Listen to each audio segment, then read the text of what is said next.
I'm kind of a maverick because I'm both creative and a very strong, accounting skills because my father was an accountant. Mm. And so I think that I'm lucky in that way. Um, I never went completely creative. Um, I write and I've written, I think, published 30 books of my own, something like that. That's amazing. And I've probably written 14 screenplays or more.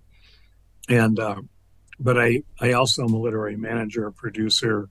I was a professor before because my continent, my accountant just never let me go completely. Mm.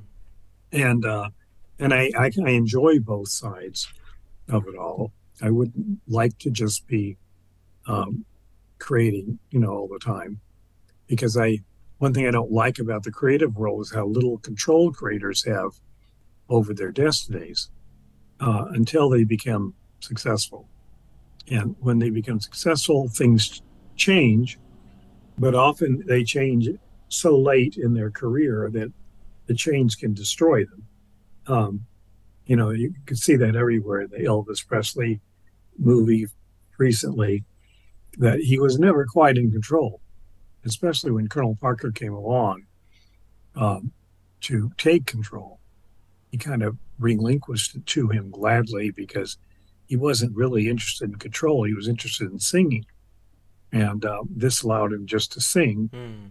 But unfortunately, it also took advantage of him because, he needed to be more in control than he was. And uh, so it's a very interesting study to see how that interaction occurs. Do you think as an artist to become successful, you will need that accountant side as well? I think the more well developed it is in you, the more likely you'll have take control of your career. Um, and it's a it's a fine line because if it becomes too well developed, then it'll find something else for you to do than compose music or paint whatever you're doing. So it's a fine line. It's a balance that's required. And the balance, of course, comes from awareness of what's going on Mm. inside your mind. I think the first chapter of a writer's time is, the creative mind, what's going on in there. Um, and I draw a map of it and walk people through, how you recognize what's really happening inside your head and how to start taking control of it.